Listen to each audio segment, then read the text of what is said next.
first quality which they look for is comprehension. What do you mean by the term comprehension? Whether you have understood it or not. Like, how many of you have understood my question on Indo-US relations? Yeah, tell me. Right. So what do you mean by estranged democracies to engaged democracies? Oh, right, correct. Like, this is, immediately you must comprehend. Why? Because, take for example, you are made as collector, you are made as SP, right? You will not be having the luxury of all the information. Clear? You won't be having luxury of the entire information, right? With a limited information, you have to take a quick decision. And if you go wrong, there will be so many people to criticize you. Or you could be answerable, or you could be in trouble for that decision. And you cannot keep on prolonging it, delaying it. No, I will take the decision after I get all the facts. You can't do that as a collector, as a SP, right? So, they will look in your answers, they will be looking whether this person has ability to comprehend or not. And mind you, your answer, what you write in your answer is your letter of introduction. It is like your biodata. It is like your Pehchan Patra.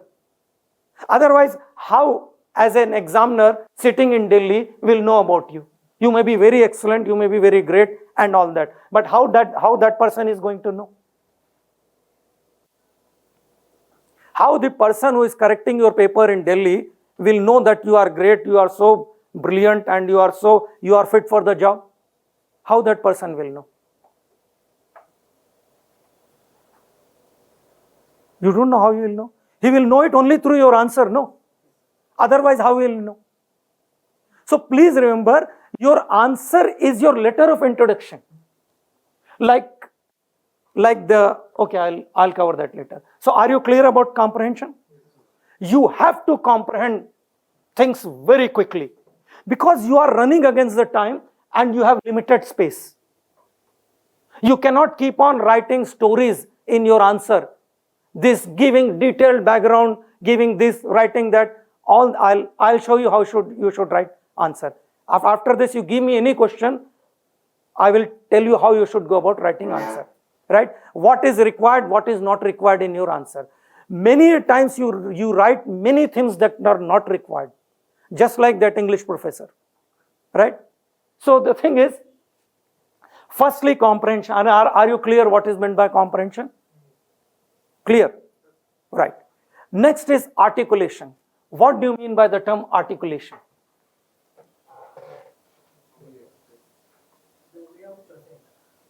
The way of presenting yourself in your writing. No, I would, okay, any other answer? Any other answer?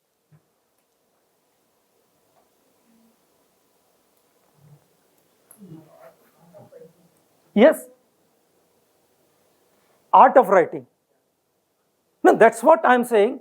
What do you mean by the term not art of writing? It could be writing, it could be verbal also. You should express yourself in a manner that is cogent, that is convincing, at the same time it is interesting. You are getting my point.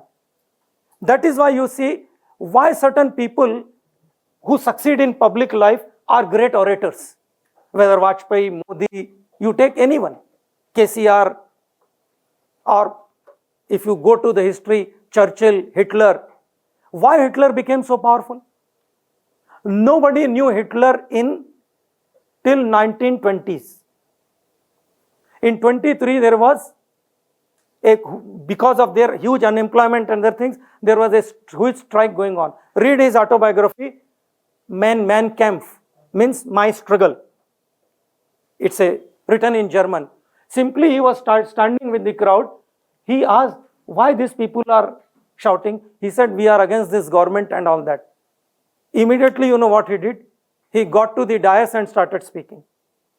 And the moment he spoke, because the real leaders were supposed to come. The moment he started speaking, there was nothing but clappings from the audience. And finally, nobody knew who were the real leaders, and he emerged as the leader. And with his art of oratory, with his speaking abilities, his popularity started spreading like wildfire, and people say dictator, dictator, all that agreed. But please remember, Hitler came to power through democracy, through ballot.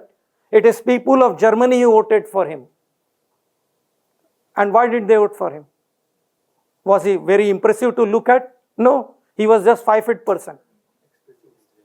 Because art of expression. His expression was so convincing that when he used to express, simply people used to listen to him with rapt attention. They used to forget everything. Right? I don't know how many, because you were perhaps not even born, how many of you have heard Atal Bihari Vajpayee speaking during his heydays? If you do not believe me, ask your parents. Whenever he used to speak, even if it was night 12 o'clock, people used to wait for 3 hours just to listen to him. Such was his level of oratory. Right? So, Modi, I won't say orator, but Modi is an effective communicator. Again, he knows how to express himself. Right? I don't know about your former chief minister who was very popular. Right? Whether he was a great speaker or not, I don't know. Some say he was. Right? So like this, look at Sushma Swaraj, look at people like Arun Jaitley, look at persons like Shashi Tharoor. Why they are so popular, so immediately they catch the attention of everyone? Because they have method of, they are very articulate people. Articulation can be in any language. Articulation could be verbal as well as it could be written. But here what we are expecting? Written one. Verbal will be in the interview. Here it will be written. Right? So, articulation basically means art of presenting your arguments or whatever you want to say in a manner which sounds very convincing, which sounds very effective, and which sounds very, sometimes if it is interesting, it is all the more good. I'll narrate you just 2 instances from Parliament of India and England. Margaret Thatcher, again a great orator and a very popular figure, perhaps the most popular Prime Minister of England after Winston Churchill. Churchill was another great orator, right? She was speaking on the issue of Falkland. Where is Falkland? In Latin America. They have a quarrel over, Argentina was claiming that it is there, Britain was claiming it is there. She was speaking, forget about Falkland, what happened, right? So suddenly a member from Labour Party started trying to interrupting her. Point of order, point of order. You know, in parliamentary practice, point of order is permitted only when the person who is speaking yields or there is substantial interpretation of law and the person who is speaking is misleading. And it is possible only through permission of the speaker. So speaker told Margaret Thatcher, I am not going to entertain this point of order, but whether you can yield. Margaret Thatcher said, yes, I would like to yield, and she sat. So what is the point of order? You know what he said? Well, I would like to ask our Prime Minister how many fingers a pig has. Now, this is very absurd. Any other leader would have got, what nonsense you are talking. I am speaking on such an important issue. And what that member was trying to convey? Well, we are not interested in listening to you. It is irrelevant to us. The moment he asked the question, he said, Margaret Thatcher got up and said, please open your shoes and count them. Right? You got my point. Right? See, this is articulation. I'll give you another example of articulation from Indian Parliament. In 1967, Mr. Vajpayee as opposition leader was constantly being interrupted by treasury benches, that is Congress people. It seems, you know, he was a very decent and a very highly amiable kind of person who never lost his temper. But that was the only occasion in 50 years of his public life, the world saw him losing temper. He was trying to tell but constantly being interrupted. Then he said, मुझे लगता है आधे कांग्रेसी मूर्ख हैं. Means half of the congressmen are fools. Then that was the only time he used this much word. Otherwise, he used to address everybody with so much of respect, right? So suddenly there was uproar and they said, you must take back your words and all kinds of blah, blah, blah and all that, right? And who was on the chair at that time? Speaker Shankar Dayal Sharma, who subsequently became President of India. And it is the same Shankar Dayal Sharma who did this swearing-in ceremony of Vajpayee in 96. You see the coincidence of history. So, Mr. Shankar Dayal Sharma, Mr. Vajpayee, you are totally wrong. This is quite unbecoming of a member. You must apologize. You must take back your words. What do you mean, आधे कांग्रेसी मूर्ख हैं and all that. So, Mr. Vajpayee said, ठीक है मैं अपने शब्द वापस लेता हूँ. आधे कांग्रेसी मूर्ख नहीं है, he said. Half of the congressmen are not fools. Right? Now what you can tell about this? Right? So this is another instance of classic articulation. I'm not saying the Vajpayee or Margaret Thatcher kind of articulation, but at least what you want to convey, you must convey in a very effective manner. This is what UPSC is looking for. I'm telling you, kindly believe me, I myself have faced UPSC exam. I have sat on the mock interviews of many successful candidates. One such candidates, I can tell you, deliberately I tried to, not the main interview, mock, means all those successful candidates who clear mains. It is not conducted for you now. It will be conducted for you only when you clear mains, right? And once you clear it, attend as many mock interviews as possible. Because the people who are sitting there will train you how to face the interviews and all that. So here was a candidate. She was a product of, she did her masters from Minneapolis or what is that? Minneapolis in US or Minnesota, University of Minnesota, and masters. She was there, and I asked, she was from engineering background and opted for the subject like philosophy. Then I asked one of the most difficult questions, which will be difficult even for a professor to answer. I asked her, see, please explain me the difference between dialectics, all those who are going to opt for political science, or philosophy, dialectics of Aurobindo and Karl Marx. You know, immediately, without wasting time, Aurobindo was great, this great, nothing. Straight away she came to the topic and said, explain me the concept of involution and evolution. Very, very difficult concept to understand immediately.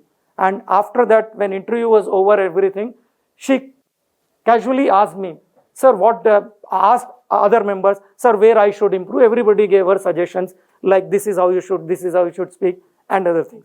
With me, she never asked where I should improve, where I should not.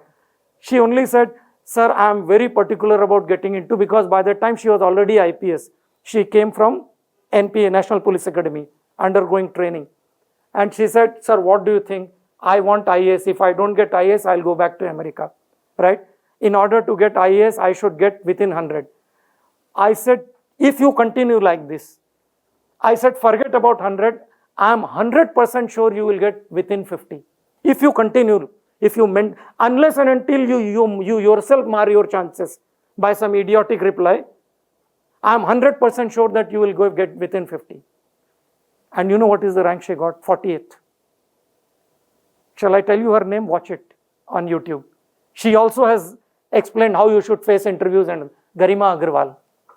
Simply type her name, you will get it. Right?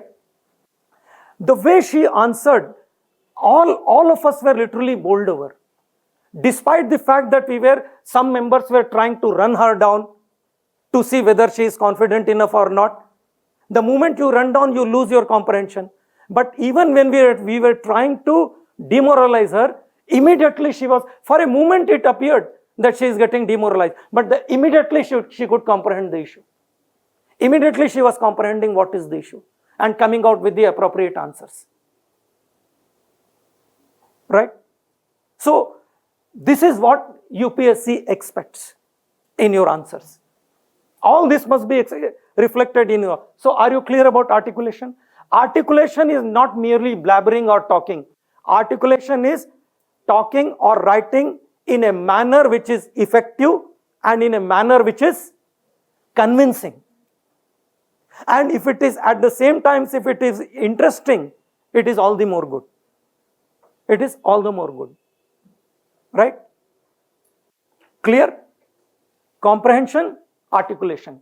Now analysis.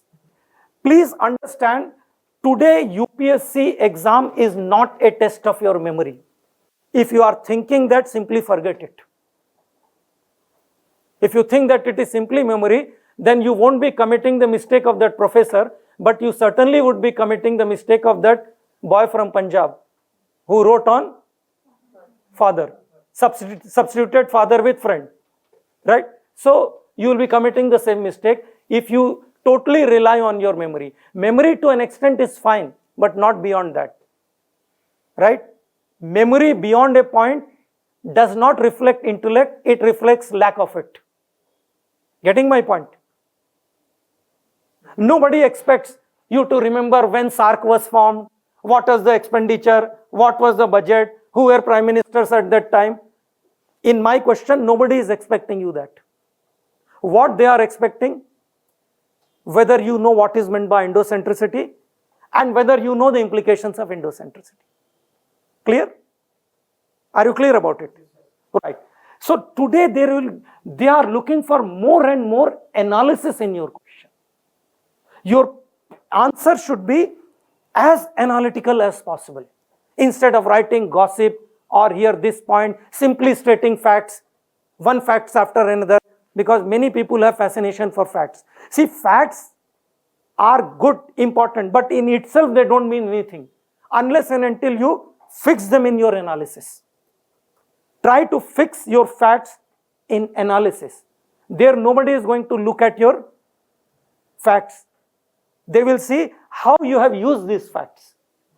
And that will be reflected through your analysis. And finally, organization. How best you organize your answer. Organizing means presenting yourself in a very systematic manner from more important points to less important points. Like a question on India-China relationship, right? Don't start with China has lifted the ban on tiger derivatives. China is helping insurgency in India. Although they are correct, don't start with these points. Start with border dispute. Start with border dispute. Then how China is aiding Pakistan. String of pearls. Look east. Act east. OBOR. South China Sea issue. This is how you should go about writing it. Rest other points, even if you drop them, there is no problem. Because this is the impression that I get. Your whole concentration is on trivial issues. The way you ask me questions, the matters on which you ask questions are totally irrelevant, I am telling you. They are not, even if you don't know, there is no problem. Even if you do not know them, there is absolutely no problem. You must simply catch the essence of the question and try to answer it. And in your answer, these are the qualities that should be reflected. Otherwise, I tell you, you might be reading, you might be going to the best of the institute, reading 100 books, preparing notes, 500 pages notes and all that. But what is the use if you are not able to perform there at the appropriate time? One female athlete worked hard for last 4 years, daily getting up at 2:30 in the night, right? 2:30 in the night. Such hard that everyone, one and all, expected 100% medal from her, right? But she came empty-handed because when she was supposed to perform, she developed some problem, stomachache or something like that. It will be something like that for you also. Recent, I am talking about the latest Olympics, right? I don't think anybody would have worked hard like her. Everyone, even I expected that she will come back with gold medal. But what happened? She was eliminated in semi-finals itself, right? Because when the moment came for performing, maybe it was hard luck, bad luck for her, but in your case, it's not the question of luck. You will have to, organize your answer in such a manner, because examiner is not going to judge you by your 30 years of your experience or 25 years of your life. Examiner is going to judge you by those 2 hours. Or in interview, examiner is going to judge you based on those 15 minutes. For her, nobody judged her for her 4 years performance. They judged her what she did on the mat for 5 minutes. Right? So this is what you must organize your answer in a manner which should look highly impressive. Means you are discussing India-Pakistan bilateral relations, right? Kashmir, Cold War, creation of Bangladesh, Balochistan, terrorism, ISI activities, role of Pakistani army, industry tea, like this. Like this you must keep on proceeding. Instead of writing Sir Henry Creek or taking up Sachin, maybe Sachin Glacier you can make it as a passing reference. But what you do, just because you are well informed, you have read too much about Sachin Glacier, what you do? Well, Sachin Glacier is above Kargil. It is one of the highest battle points in the world. Both the countries are spending so much of expenditure into the army. Well, it only shows that you are informed, nothing more. It only shows that you are well informed and you have a good memory, that's all, nothing else. It does not reflect on your intelligence. It does not reflect on your ability to comprehend. It does not reflect your good analysis. It does not reflect your good articulation. None of these qualities are reflected in your answer if you write like that. Clear? Don't get angry with me, because the way I am explaining, I can find many angry faces at me, right? I am simply saying what UPSC is expecting. I can as well say, no, you write whatever you feel like, you will certainly pass. I can simply flatter you by saying all that. See, what to do, this is what UPSC is. It is not me who is framing those questions. Right? Given a choice, I would have framed questions, right? Powers of president, functions of Indian parliament, features of Indian constitution. If you want, I can as well give you those kinds of questions. Right? But problem is that it is not going to serve your purpose. Easier suggestions, if they don't lead to solutions, are no suggestions at all. Please understand this. An eminent lawyer, Nana Palkiwala, used to say that there are 2 kinds of fools in this world. First, normally I never advise anyone. Never I do that. Because I feel intelligent people don't require it. Fools anyway are not going to listen to it. Right? So the thing is that, but today I am crossing that limit, and I remember Nana Palkiwala, he used to say, there are 2 types of fools in this world, those who give advice and those who don't listen to the advice. Today I am trying to be the first variety of fool, so that you shouldn't turn out to be the second one. Right? You are getting my point. Right? So the thing is that even good organization also should be reflected in your answer. How you organize your points into 1, 2, 3, 4, or even if you don't want to mention numbers, at least paragraphing should be good. There should not be immediate jumps and breaks in your paragraphs. Right? You are writing one thing, suddenly you jump to a very insignificant point. Suppose if I ask you to write, what are the important parts of body? You must say heart is important, spine is important, liver is important, right? Like this. You can't say heart is important, then say fingers are important, hairs are important. It will give that kind of impression. And many of you fall into this trap. You feel whatever points I remember, I'll write as per that order. It will not work. It will not work. You should be logical rather than chronological in your answer writing. That logic should be reflected, that connectivity should be reflected, that link should be very well established by you in your answers. The moment they read, they should know it. Then critical evaluation. This is an area where you should be slightly careful. Unless and until you are well versed with facts, and unless and until you are confident, don't indulge in this. It's a lottery. If you are well versed with facts, do the critical make more than otherwise you may fall into trap. But as I said, critical evaluation is also one of the important points. Sometimes many examiners appreciate this. Take for example, they ask a question on Indian foreign policy, and instead of praising Nehru, instead of praising Indira Gandhi, Vajpayee, if you do a critical evaluation, they will think, well, this fellow does not mind taking risks, right? That impression they will carry. Please remember, they are not going to see what you are writing. They will say how you write. In life also, how you say is more important than what you say.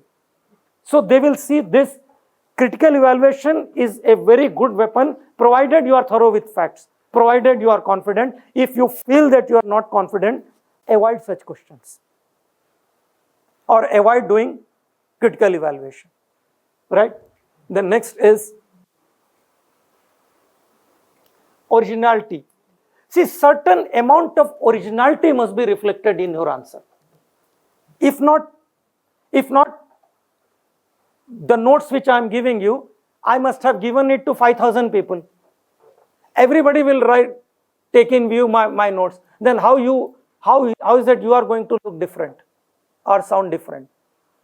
I do agree that originality is difficult, very difficult, but the thing is that is what examiners looks for. So there should be certain amount of originality, if not all, at least certain amount of originality must be reflected in your answer, especially when you do analysis or when you give conclusion. Certain amount of originality is expected. Otherwise you tell everybody will write alike, no. I am not saying my answer. Suppose if you have taken the answer from history teacher or your geography teacher, and your geography teacher has given you a very impressive answer, but everybody will write there, no, the same answer. And in that case, so try to, even if you can't make it original, at least try to pretend that you have made it original, right? It should look at least original, even if it is not otherwise. Like George Bernard Shaw used to say, a good writer is one who makes new things look familiar and familiar things look new, right? So there should be, I am not saying if not complete, if it is complete, all the more good, but at least there should be an element of originality in your answer. It should not look simply, for polity student, it should not look simply cut and paste from Lakshmikant. It should not appear that way, right? There should be at least a small element of originality in your answer. And then most important, focus. Focus, if you are not focused, even in life you should be focused. Unless and until you are focused, you will write all irrelevant things in your answer. See, what question is expecting? Just focus on that. Take for example, my question, civilization is what we have, culture is you are. Completely focus on the difference between the two, right? Like civilization is only tangible aspect of culture. Culture has other dimensions. It's primarily way of life, value system, how both are different. Civilization always marches ahead. Culture demands an certain level of proficiency in order for the end user. Civilization does not put any such demands, although in life both the terms are used interchangeably. So you must stick to the focus. instead of getting it deviated. Don't get deviated. Focus.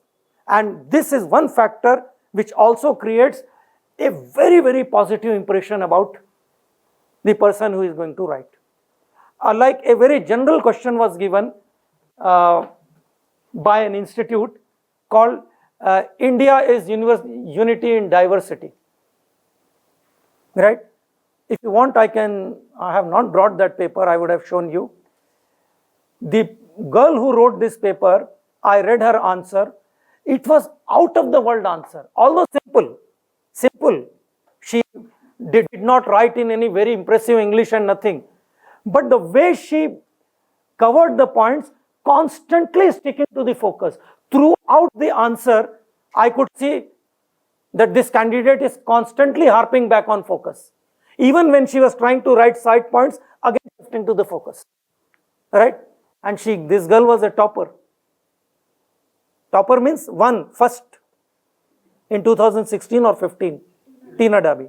From political science. She is from optional only. Political science. Right? It's not that I taught her. I never met her. I never interacted with her. I never know her. In fact, I only know about her. Though the paper was not all that good in terms of originality. The paper was not all that good in terms of critical evaluation. But paper was very, very strong in terms of focus. Highly strong. In the sense, not a single word I could find extra here and there in her answer. Right? And finally, conclusion. You must give a very, very good, and if it is interesting conclusion, all the more good. Right? Clear. These are the things which UPSC is looking in your answer. Right? And your answer must reflect all this. Now, I know whatever my explanation, you will not be happy till I give you practical examples. Right? Now, let us take a question of the topic which I explained you, Indocentricity and its implications. Now, how you should write this answer? Please remember, you have to write it within 250 words. Right? How you are going to write, I'll tell you.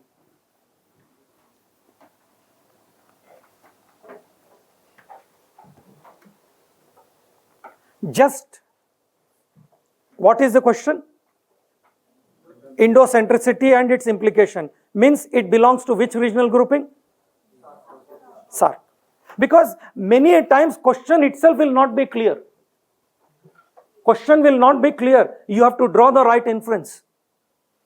Here I am not saying that, well, I am asking about South Asia or I am asking about SAARC and all that. The very word Indocentricity should imply that I am asking.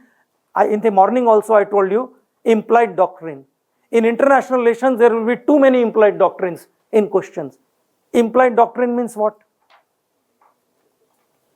They may not say a particular thing, but actually it implies that only. Suppose today I'll give you, since you don't understand without practical examples, suppose today you go to your house and go and tell your father, Father, I want to see you as grandfather. What is implied in this sentence? What is implied in this sentence? He wants to get married. He is not saying that, but that's exactly, I'm sure he may not, when he says that, do you think really he wants to make his father grandfather? No, he has zero interest in that. Right? His interest lies somewhere else. Kahin pe nigahein, kahin pe nishana, we say, na? So his nishana is somewhere else. But he is trying to tell in this manner. Right? So, in many questions, there will be lot of implied doctrines in the questions of primarily international relations. Right? With the question itself, you should know what they are expecting. With the question itself, you should know immediately what I am not supposed to write, what I am not supposed to say. Right? And what is implied in the question, you must immediately catch, immediately comprehend, and try to write your answer accordingly. Now, the moment I use the word, nowhere I have used the word, deliberately I have not used the word, either SAARC or South Asia. The word I used is Indo-centricity and its implications, right? Now, what this question expects? Comprehend it?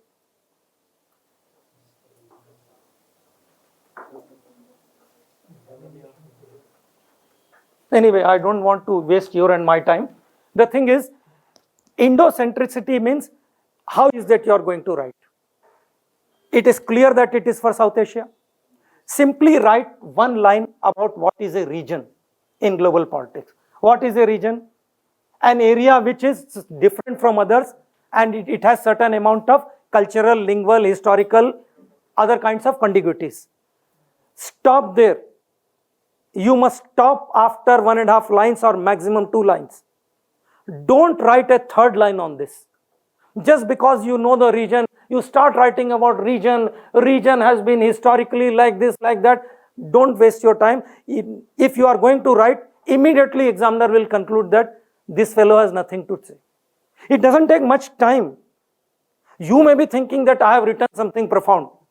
Stop after 1.5 lines. You got my point? Not, or at the most, what is a region? Then write what is a SAARC? What is this region? If you want, you can write about 7 countries, or better you avoid that also. Right? Straight away come to the characteristics of this region.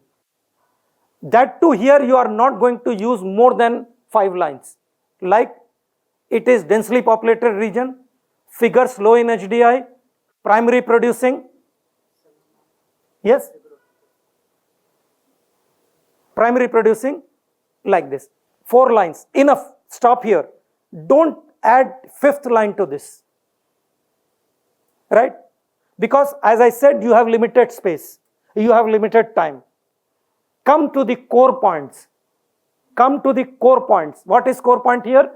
Indo-centricity. How it is Indo-centric? Well, it is Indo-centric because India represents 80% of the economic output, 70% of the population, 70% of the land mass, right? Economic strength, military strength, defense strength. India is head and shoulders above all these nations. Culturally, historically, this region was governed from New Delhi, and you can find a part of India in all these countries, and all these countries in India because of language, because of culture, because of religion. Stop. Right? Hereafter you must stop. Then it is, what are the implications of Indo-centricity? This has led to a lot of asymmetry in this region, right? Asymmetry in this region, and implications of this asymmetry are these countries adopting threefold foreign policy. What are these threefold foreign policy? Now here you can elaborate, keeping in view the word limit. Now here you can say, well, all these countries are suspicious about India and they want to neutralize India or marginalize India by first internationalizing a bilateral dispute like Pakistan does it with Kashmir. Here you can be elaborate. Here you can write Pakistan does it with Kashmir, Sri Lanka does it on Tamil issue, blah blah, all that. Then secondly, they try to involve an extra-regional power in order to counterbalance India. Third, they cooperate among themselves against India in order to marginalize India. Right? Why? This is the reason why it is a failure. Why it is a failure? Traditional India-Pakistan rivalry, then inherited many problems like water dispute, border dispute, then cross-border terrorism, problem of minorities, problem of language, all this. Only 4 lines, not much, right?